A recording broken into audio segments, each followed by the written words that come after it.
Mateo capítulo 6, versículo 19 al versículo 34. Mateo 6, 19 al 34. Es el pasaje para nuestra serie Despreocupados.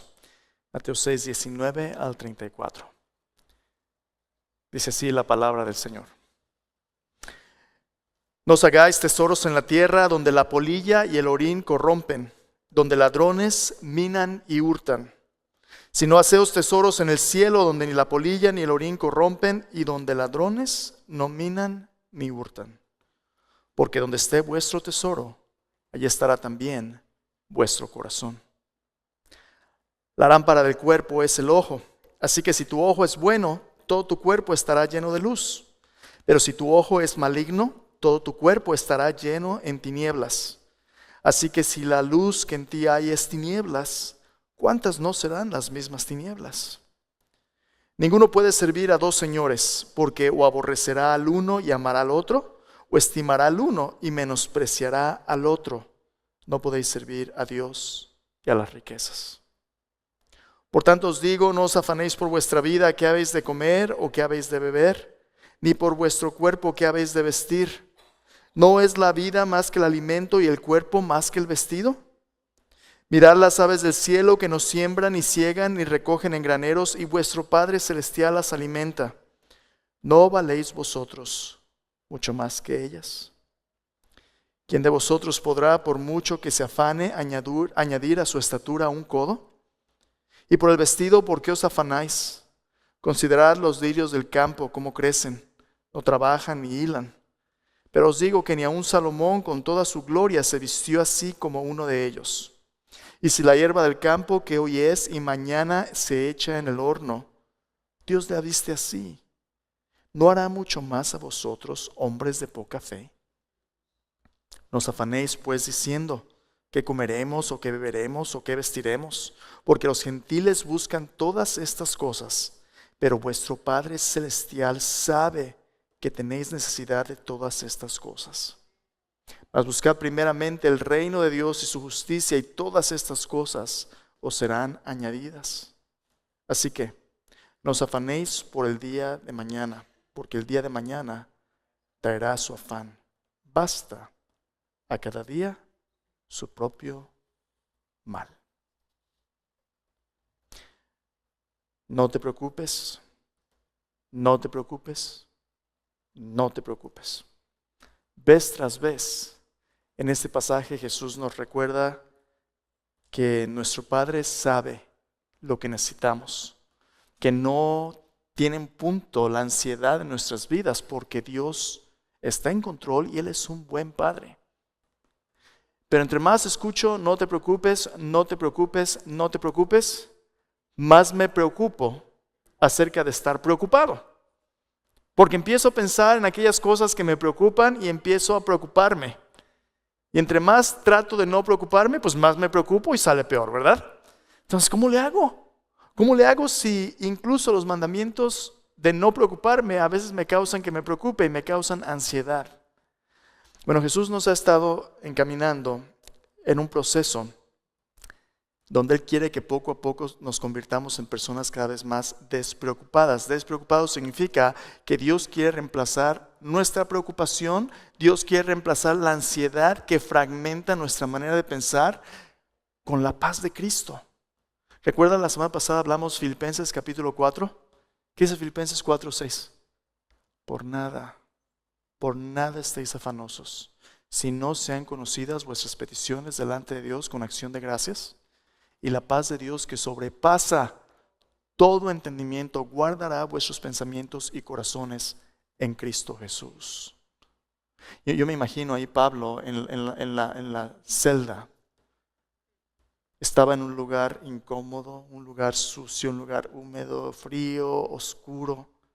Pero ahí a la entrada de su celda hay un guardia que constantemente está parado para impedir que alguien venga y lo saque, impedir que algo fuera de lo normal suceda, y ese guardia no va a dejar pasar a nadie. Y Pablo lo ve y dice, ¿sabes qué? Así es la paz de Cristo.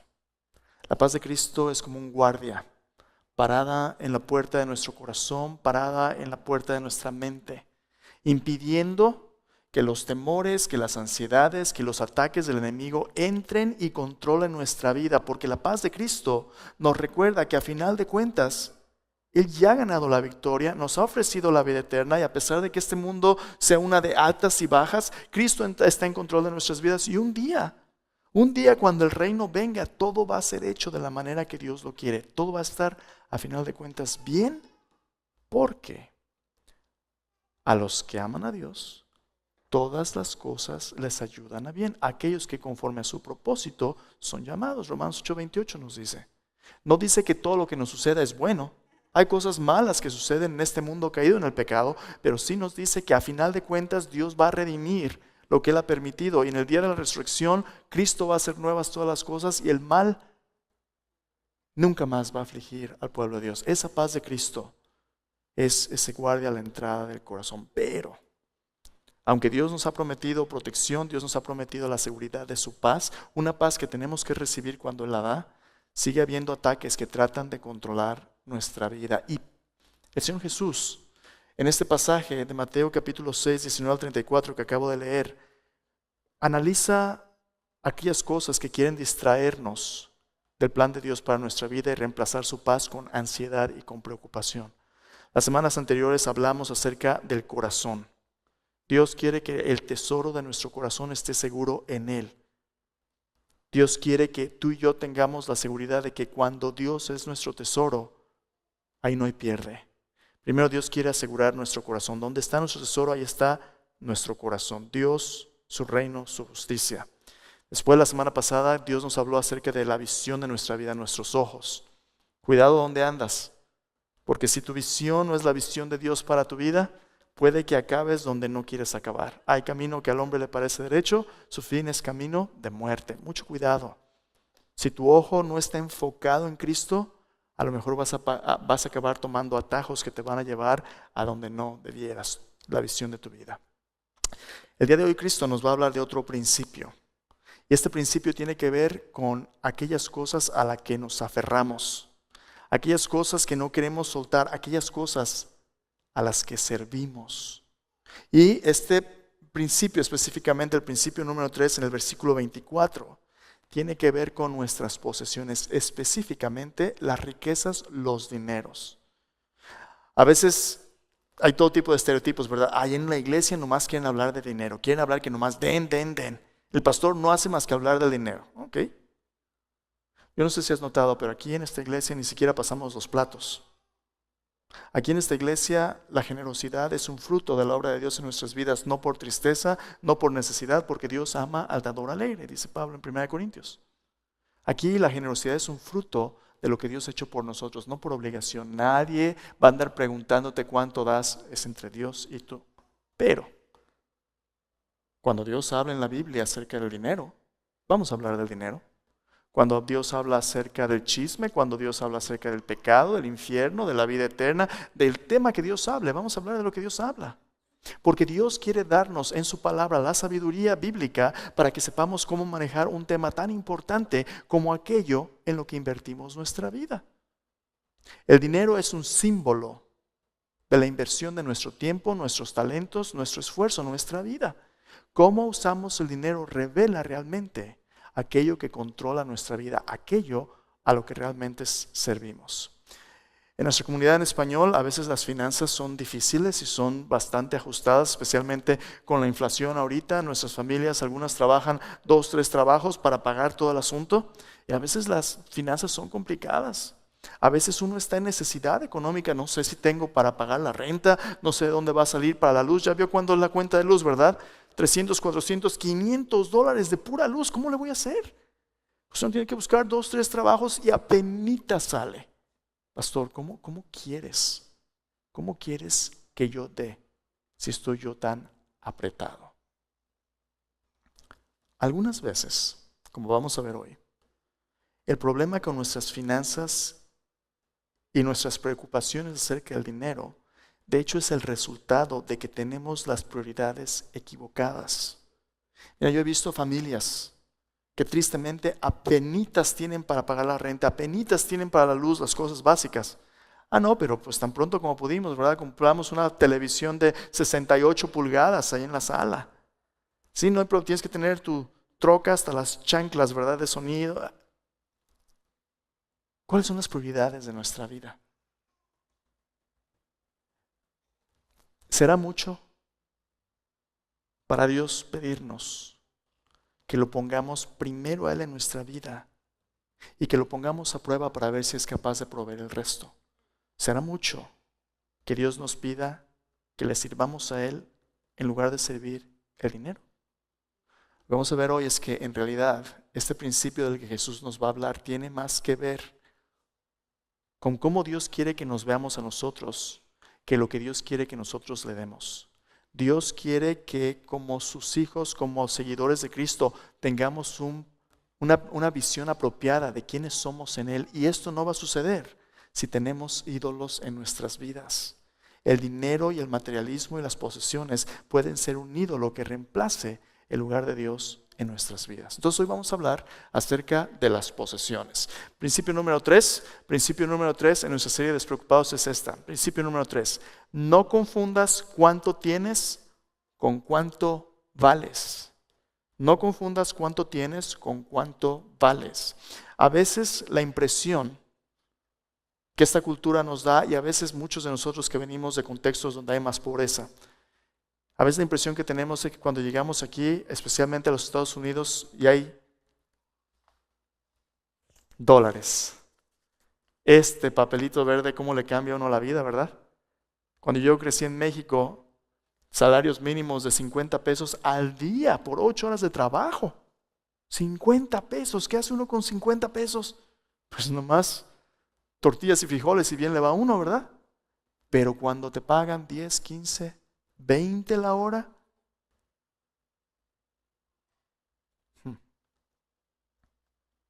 ¿será que este papel tendrá el derecho de decirme cuánto valgo? ¿Será que mi significado, mi valor personal realmente depende de cuánto tengo en el banco? ¿O cuánto me pagan? ¿O qué carro manejo? ¿O de qué ropa me visto?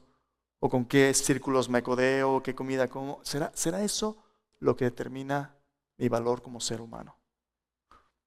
Vivimos en una economía donde con dinero baila el perro, ¿verdad? Así es un dicho en México, con dinero baila el perro y sin dinero bailamos, ¿verdad? Así es el dicho. ¿Será que el dinero determina realmente mi valor? Bueno, Jesús nos va a decir que esto no es así. De hecho, el valor de los seguidores de Jesús no está determinado por cuánto tienes, sino por cuánto vales delante de Dios, por la manera en que Dios te ve. Dios quiere que tú y yo tengamos una visión clara del valor que Dios nos ha dado como sus representantes y sus administradores de la creación. Vamos a ver en qué consiste eso el día de hoy. Entonces, no confundas cuánto tienes con cuánto vales. Al mismo tiempo, tú puedes ser una persona rica. Tú puedes ser que tengas mucho dinero. Pero si no eres rico para con Dios, tus riquezas no son más que un lastre en tu cuello que puede hundirte en lo más profundo del mar, como una piedra de molino. Si la riqueza es un tropiezo para que tú sirvas a Dios, eso puede ser una situación muy complicada. Entonces vamos a ver cuánto valemos delante de Dios. La pregunta de hoy es esta entonces. Mira, antes de compartirte la pregunta, aún en nuestra comunidad hispana, aunque hay necesidades económicas fuertes, viviendo en este país, somos parte de la generación más rica que ha vivido posiblemente en toda la historia. Todo el dinero, las casas en que vivimos, la comida que comemos, las ropas que vestimos, los adelantos tecnológicos, la medicina, hasta el teléfono. Mira, a veces no tiene uno dinero, pero teléfono, smartphone, todo el mundo tiene, ¿verdad? Internet, tenemos tanto. Pero aún así, a pesar de tener tanto, a veces estamos tan miserables y tan vacíos. A veces, entre más buscamos y más deseamos, menos realmente tenemos. Y más vacíos nos sentimos. ¿Por qué será esto así? ¿Por qué será que teniendo más, a veces sentimos como que tenemos menos? Bueno, la pregunta de hoy tiene que ver con eso. ¿Por qué es la generación más rica de la historia también la más preocupada? Vuelve conmigo ahí Mateo capítulo 6. Mateo capítulo 6, versículo 24 nos dice por qué. Vamos a leerlo de nuevo, dice: ninguno puede servir a dos señores, porque o aborrecerá al uno y amará al otro, o estimará al uno y menospreciará al otro. No podéis servir a Dios y a las riquezas. Vamos a ver lo que Jesús nos dice. Jesús en este versículo analiza nuestro corazón y comienza a examinarlo para ver cómo vivimos la visión del reino de Dios. Y nos dice, tienes que ver y analizar aquellas cosas que tienes bien aferradas y que valen para ti, especialmente cómo tú tratas tus dineros. La manera en que administras tus finanzas habla volúmenes de qué tan importante Dios es para ti. Si Dios no es al que estás sirviendo, tu corazón va a estar lleno de ansiedad. A veces la ansiedad es porque no tienes lo suficiente. A veces la ansiedad es porque tienes lo suficiente, pero tienes miedo a perderlo. A veces porque simplemente quieres más. A veces porque no sabes qué hacer con lo más que ya tienes. Tantas cosas. A veces por la envidia de compararte con otros. A veces porque otros se comparan contigo. Ansiedad y preocupación por los dineros. Porque es la generación más rica de la historia, también la más preocupada. Jesús nos va a dar 3 razones hoy que quiero compartirte. El análisis de Jesús de la ansiedad que plaga a la generación más rica de la historia revela que 3 cosas. Primero, esta ansiedad puede ser un síntoma de la corrupción de nuestras prioridades por el pecado. En otras palabras, en lugar de una vida que tiene contentamiento, en lugar de una vida que disfruta en paz lo que Dios ha provisto, algunas veces el pecado distorsiona nuestras prioridades y en lugar de administrar lo que Dios nos da para su gloria, a veces las bendiciones que Dios nos da las convertimos en ídolos y se convierten en maldiciones. Mira, antes de ver este punto, déjame leerte un versículo. En 1 Timoteo capítulo 6, versículo 17 al 19. Te leí este versículo la semana pasada. Pero quiero recordártelo porque es increíblemente relevante para lo que Jesús dice. 1 Timoteo 6, 17 al 19. Dice, escucha lo que dice. A los ricos de este siglo manda que no sean altivos, que no sean orgullosos, ni pongan la esperanza en las riquezas, las cuales son inciertas, sino en el Dios vivo, que nos da todas las cosas en abundancia para que las disfrutemos. En cuanto al dinero, tienes de 2 sopas. O pones tu confianza en el dinero que te ofrece cierta seguridad, o pones tu confianza y esperanza en Dios, en el Dios vivo, no en un algo, sino en un alguien. Y este Dios vivo es un Dios que nos da todas las cosas abundantemente para disfrutarlas. ¿Qué nos da este Dios? Nos da vida, nos da salud, nos da trabajo, nos da talentos. ¿Te puede dar eso el dinero? El dinero puede darte trabajo y pagarte un trabajo, pero no puede darte los talentos. Tú puedes ser el hombre más rico del mundo, pero ¿puede ese dinero comprarte otra hora de vida cuando llegue tus días? Dice, pon tu esperanza en el Dios vivo. Él nos da todas las cosas en abundancia para que las disfrutemos. Dice, que hagan bien. Mira el estilo de vida que resulta de poner nuestra esperanza en el Dios vivo. Versículo 18 dice, que hagan bien, que sean ricos en buenas obras, dadivosos, generosos, atesorando para sí buen fundamento para lo porvenir, que echen mano de la vida eterna.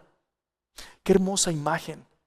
Dice que echen mano de la vida eterna. ¿Dónde se aferran tus manos? ¿Se aferran a las cosas temporales y materiales de este mundo? ¿O levantan tus ojos a las cosas eternas y te extiendes al llamado que Dios tiene y empiezas ya a agarrarte de aquello que tiene valor eterno? ¿Cuál va a ser? No puedes agarrar ambos. Si tu mano está apretada con las cosas de este mundo, Dios quiere darte las cosas que tienen valor eterno, pero no puede porque tus manos están cerradas. Dios quiere decirte, abre tus manos para que yo pueda darte lo que realmente vale. Entonces, volviendo a Jesús, y en consonancia con lo que Pablo dice, mira lo que comienza diciendo Jesús. Dice, ninguno puede servir a 2 señores. A veces pensamos que sí podemos, ¿verdad? Podemos tener un pie aquí con Cristo y un pie en el mundial y el domingo me porto bien y el resto de la semana hago lo que quiero. Así como lees tu Biblia, tienes que leer tu librito de cheques.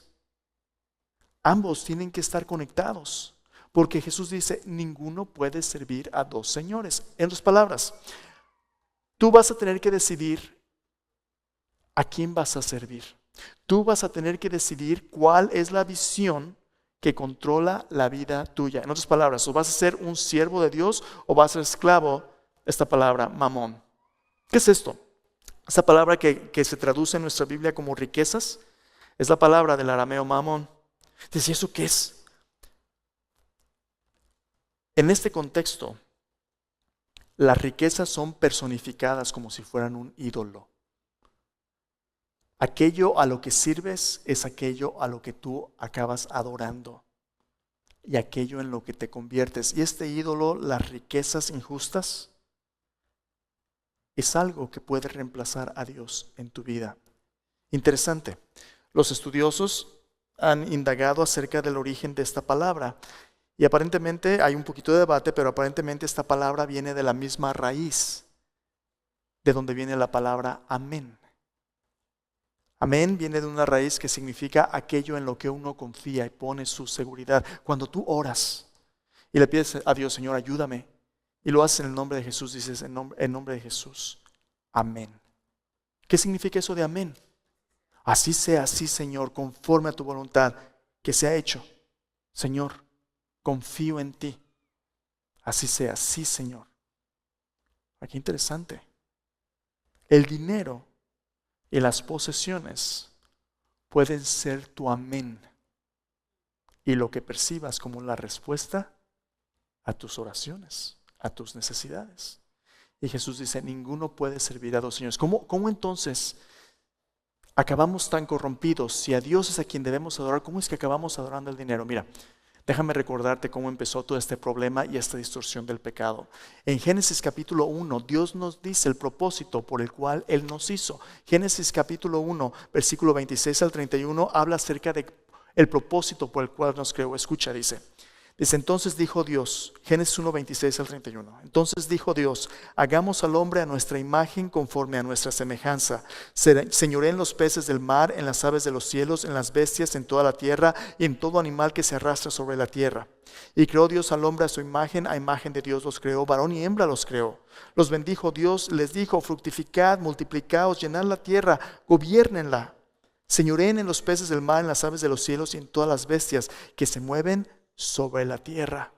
Y aquí os he dado toda planta verde y todo árbol en que hay fruto y da semilla, os serán para comer. Mira el propósito original de Dios con la humanidad. Dios, el creador, hizo todas las cosas para su gloria y creó al hombre a su imagen y a su semejanza. Y lo bendijo, le dijo que multiplicara su imagen, que llenara la tierra con seres humanos y que también gobernara la creación. Mira qué papel tan importante Dios dio a la humanidad. Dios, el creador, es el dueño de todo, de todo. Animales, plantas, vida humana, Dios es el dueño de todo porque Él la creó. Él hizo la creación. Nosotros no fuimos creados para ser dueños. Tú y yo no somos dioses. Somos representantes de Dios. Dios nos hizo para representarle delante de la creación. Eso significa la imagen de Dios. Capacidad de relacionarnos con Él, pero también de representarle con la creación. ¿Y cómo le íbamos a representar? Administrando lo que Dios había hecho. Dios nos mandó que tuviéramos familias, que cuidáramos de otros, que reprodujéramos su imagen, pero también Dios nos mandó que gobernáramos de una manera benévola toda la creación. A través de la humanidad Dios iba a darse a conocer ante toda la creación. Y Dios les dijo, disfruten todo este mundo, les ha dado comida, les ha dado provisión, todo es suyo.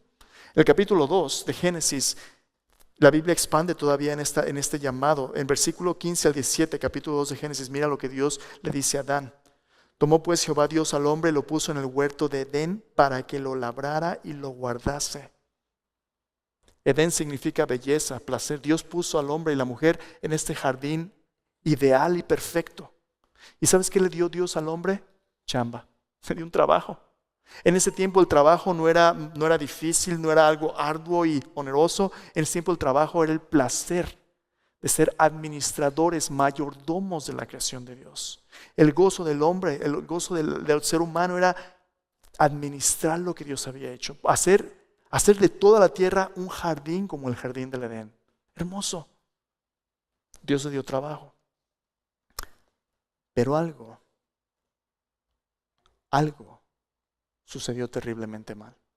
Dios le dio al hombre su mujer, formó la primer familia y un día, Génesis capítulo 3, un personaje entró en la escena, un personaje que odia a Dios, la humanidad, Satanás, e introdujo el engaño y la mentira que causó el pecado de la humanidad. Bien, en Génesis 3, versículo 1 dice, la serpiente era astuta más que todos los animales del campo que Jehová Dios había hecho, la cual dijo a la mujer, ¿con que Dios os ha dicho, no comáis de todo árbol del huerto? La mujer respondió a la serpiente, del fruto de los árboles del huerto podemos comer, más del fruto del árbol que está en medio del huerto, dijo Dios, no comeréis de él ni le tocaréis para que no muráis. Ser representantes de Dios y administradores de Dios era algo que tenía límites. Dios les dijo, disfruten de todo, pero no crucen el límite, no coman del árbol del conocimiento del bien y del mal. ¿Qué significa eso? Si tú vas a ser alguien que represente a Dios y una criatura que seas un administrador, tú tienes que darte cuenta que le debes cuentas a Dios. Y no solamente eso, tú no eres Dios.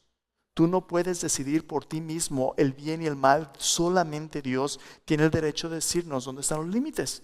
Y el límite es este. Dios es Dios, nosotros somos criaturas. Él es el creador. Hay una diferencia fundamental.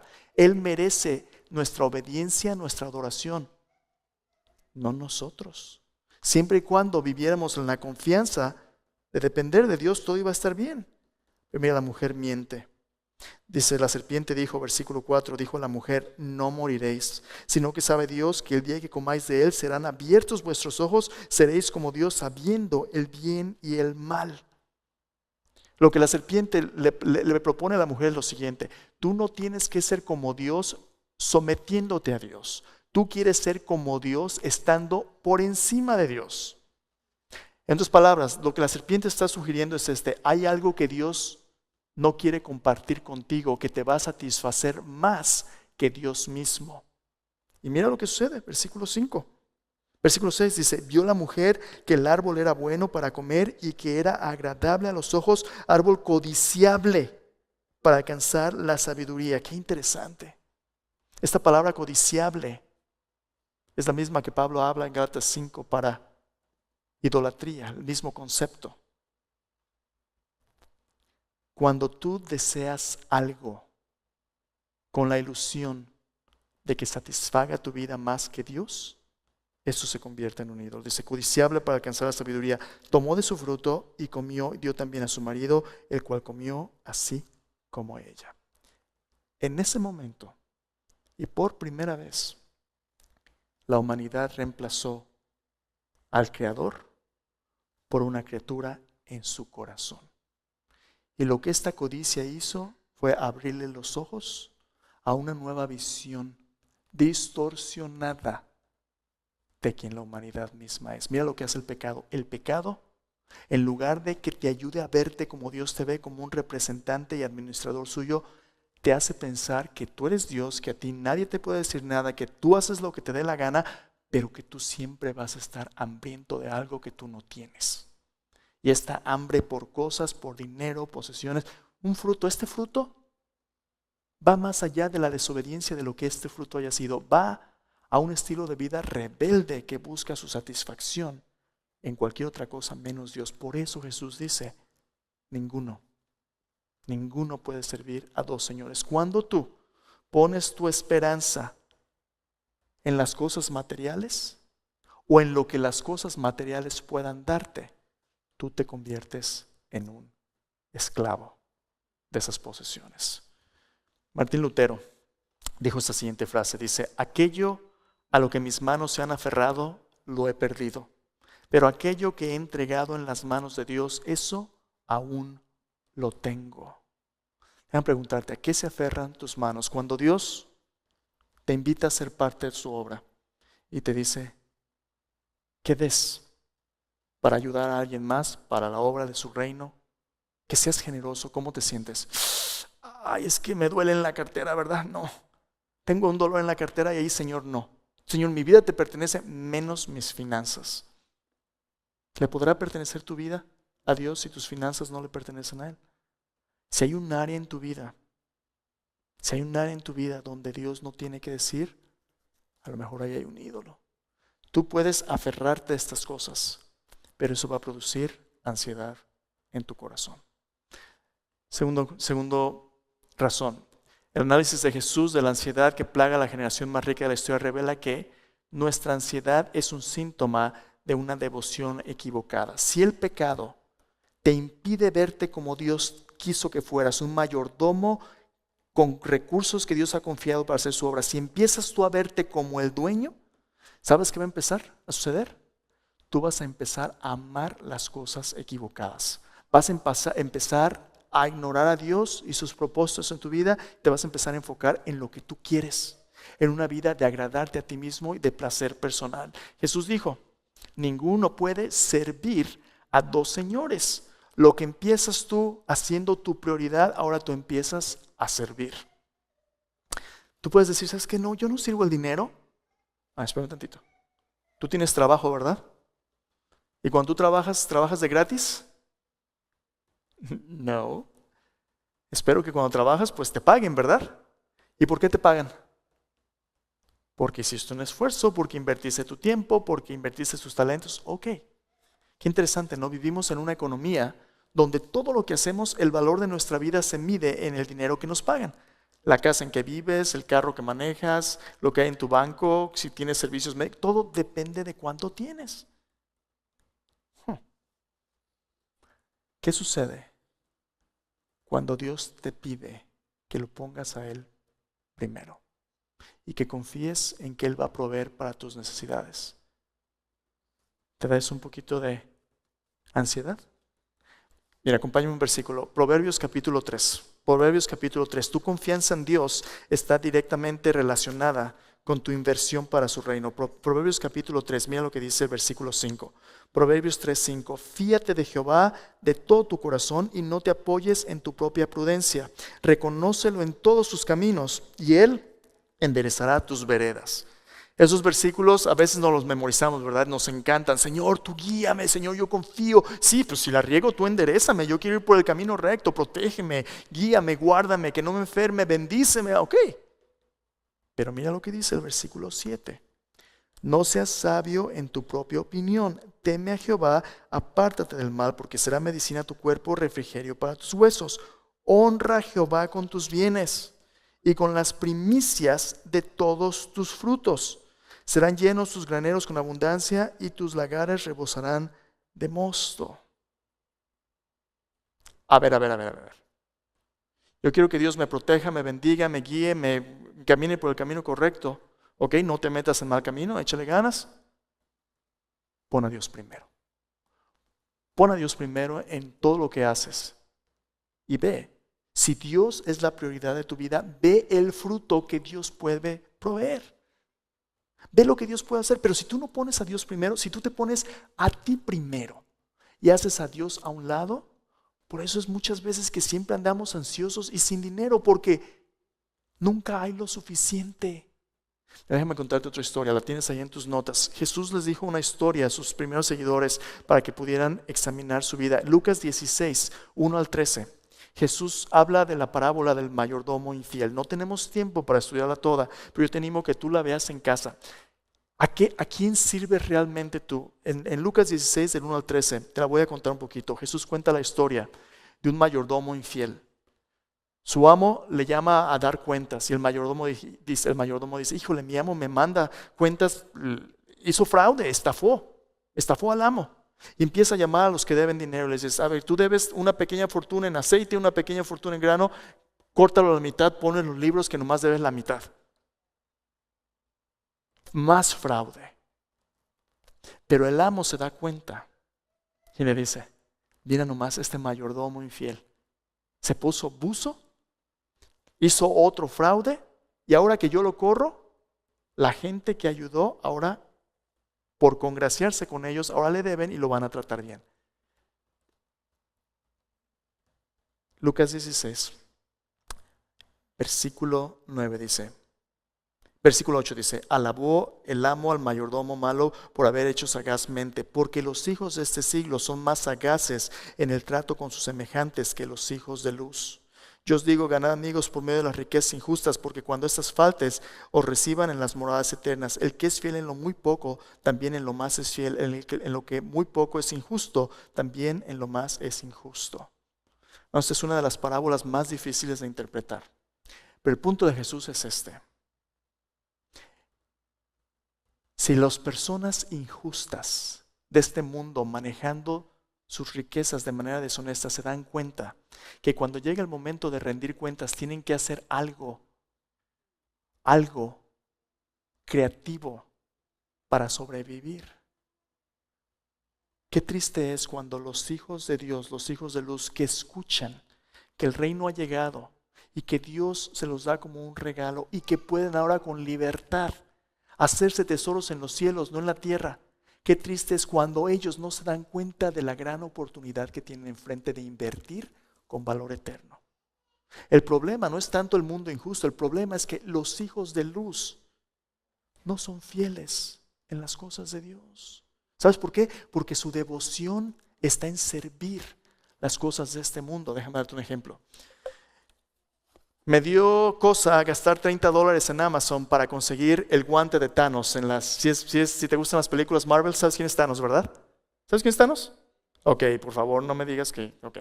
Thanos es un personaje del universo Marvel, de los superhéroes, que siempre está tratando de formar un guante que tiene las piedras Infinity Stones. Bueno, con este guante él puede controlar... No te preocupes, Claudia, tú lee tu Biblia, tú haces bien leyendo tu Biblia. Pero por si alguien ve estas películas... Esta es la categoría de Miguel López, es un guante de horno nada más. Aguántame. Thanos con su guante puede hacer lo que le dé la gana. Con un de sus dedos puede deshacer y hacer el universo porque tiene todo el poder en sus manos. Miguel López nomás tiene un guante pero a veces tengo la ilusión de que aquello a lo que me aferro me da la ilusión de que yo puedo y poder. Mira, especialmente cuando en mis manos y en mis guantes le pongo uno de estos. Este es uno de A20, no es uno de A1. ¿Qué tal si le pongo este de A20 a mi guante? Ya tiene más poder, ¿verdad? Ya puedo comprar algo, ya puedo irme a McDonald's y hacerme mi Happy Meal. Todo tipo de cosas suceden con el 20. Con dinero, vale el perro. Oiga, ¿y si le pongo uno de A100? ¿Y si le pongo 10 de A100? Oiga, ¿y si le pongo unos 5 bitcoins? ¿Cuánto vale un bitcoin ahorita? Dineral.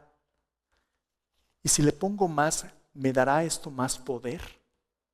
Pues claro, pues no. ¿Sabes por qué no? Porque delante de Dios, todos tus guantes, todas las cosas a las que te aferras de este mundo no son más que papel, no son más que números en una computadora. El dinero tiene valor porque es una convención social para poder intercambiar cosas. Pero a final de cuentas no es más que un papel. Y si tu vida depende en tu percepción de lo que vale un papel, entonces no valemos nada. Pero delante de Dios, ¿sabes cuánto vale tu vida? Tu vida vale la sangre de su propio Hijo. Dios nos mide por lo que valemos como seres humanos personalmente, no por cuánto tenemos. Y en lugar de que pretendamos que podemos controlar el universo con un guante y con dinero, Dios quiere que nos demos cuenta que nadie nos va a valorar o ver como Él nos ve. Y que nos veamos a nosotros mismos como sus administradores. Déjame darte otro ejemplo.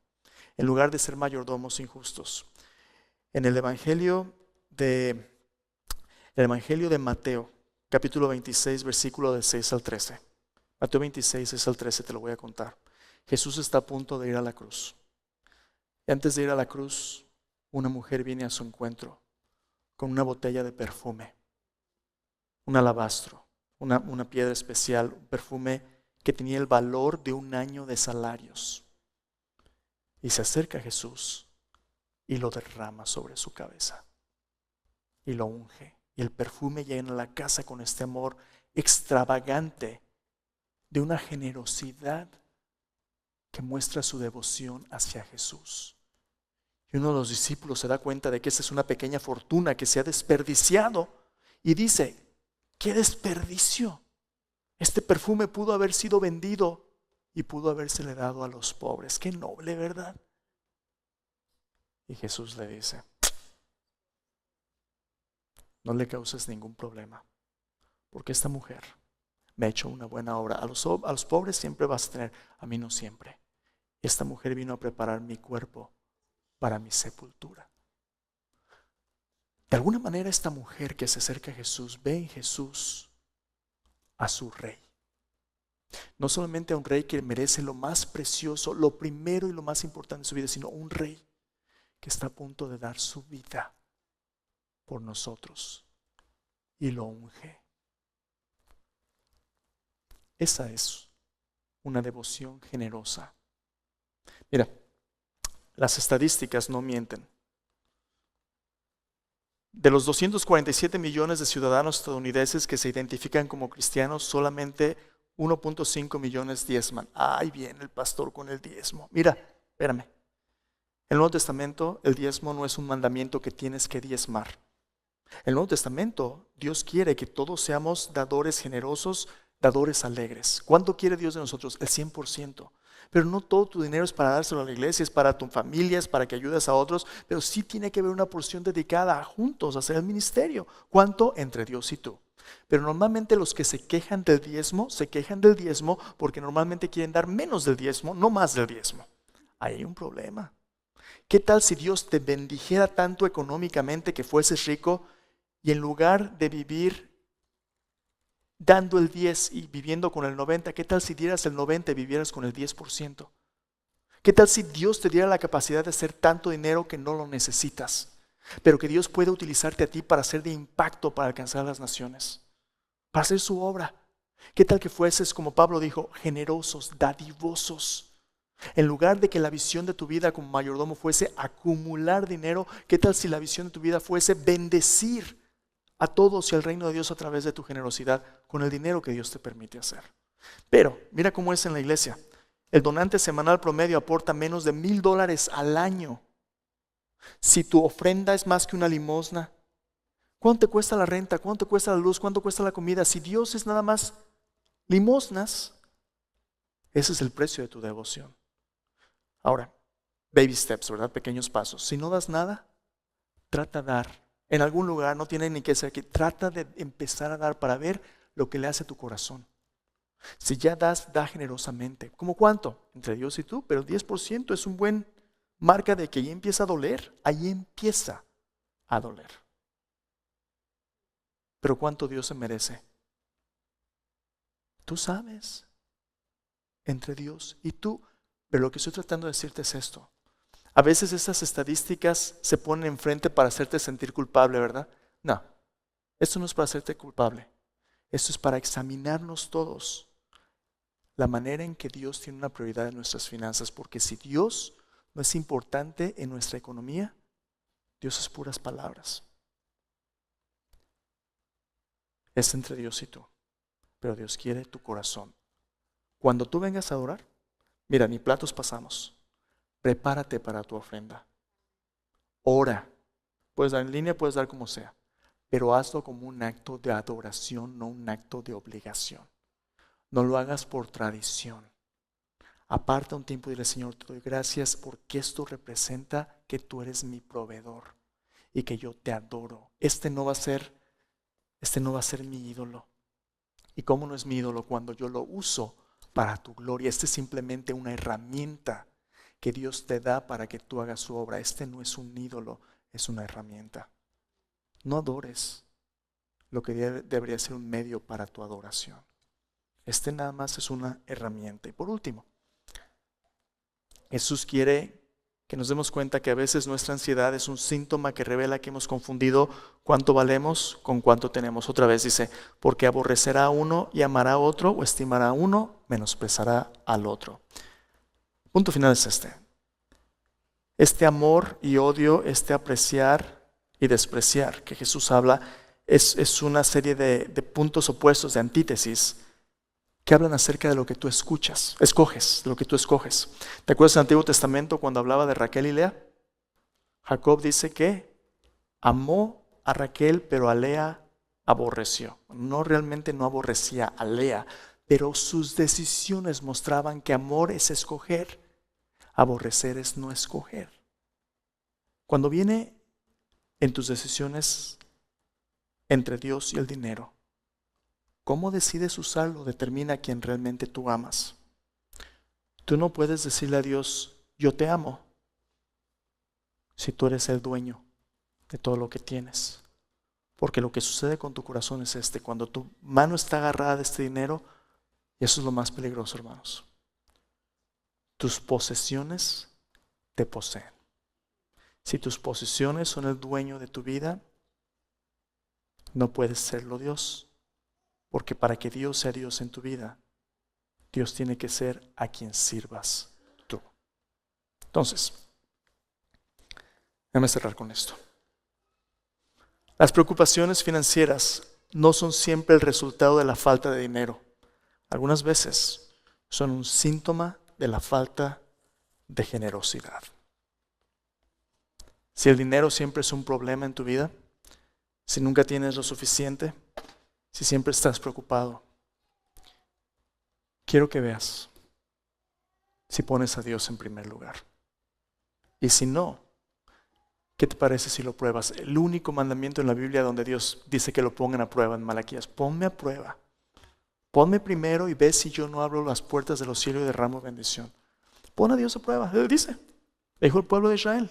Si tú pones a Dios primero, y por cierto no es evangelio de prosperidad, que nada malo te va a pasar. Eso es simplemente la prioridad correcta. Cuando Dios es primero en tu vida, todo el resto toma su lugar. Pon a Dios primero. Oremos. Ahí en tu lugar, yo te invito a reflexionar en lo que has oído. ¿Estás preocupado por el dinero? Si lo estás, es posible que no estés permitiendo que el Señor esté a cargo de tu provisión. Ponlo a Él primero en tus finanzas. Mira cómo Él puede proveer para tus necesidades. Un corazón generoso es el antídoto de un corazón poseído por sus posesiones. Si el Señor te ha bendecido económicamente, podría ser porque Él quiere que hagas una diferencia en su reino. Seas niño, adulto, como sea, Dios quiere que tú seas una persona que haga una diferencia para su gloria y honra. ¿Por qué no hablas con Él hoy? A lo mejor es tu tiempo, a lo mejor es tus talentos, tus posesiones, lo que Dios quiere. Si tú te preparaste también hoy para dar tus ofrendas y diezmos, ¿por qué no le das gracias a Dios por su provisión? Padre bendito, hoy venimos delante de ti. Señor, te confieso que a veces, Señor, habiendo crecido en un ambiente de escasez, mi mentalidad y mi falta de fe a veces se aferra, Señor, a lo material pensando que lo que tengo, que las más cosas que puedo aspirar, Señor, me van a hacer feliz. Pero eso es una ilusión, Señor. Señor, tú eres más que suficiente. Todo el resto, Señor, el dinero, el tiempo, todo es una herramienta para que tú seas a través de nuestras vidas, Señor, proclamado, reconocido, adorado. Y Señor, cuando venimos a adorarte el domingo sería más fácil quedarse en casa, especialmente en un día lluvioso como este. Pero nos reunimos porque tú lo has mandado, Señor Jesús. Tú dijiste que donde 2 o 3 estén reunidos en tu nombre, ahí estás tú. Y Señor, nos reunimos y cantamos y oramos y escuchamos tu palabra, participamos de esta cena y damos porque tú te lo mereces, Señor. Estas no son limosnas, estas no son sobras. Esta es una parte escogida y especial de nuestra semana, de nuestros dineros, porque tú te lo mereces, Señor. Señor, lo damos con gozo, lo damos de tu provisión, proclamando que tú eres nuestro proveedor. Yo te pido que cualquier persona que tenga necesidad, que encuentre en ti su proveedor. Señor, gracias por tu presencia.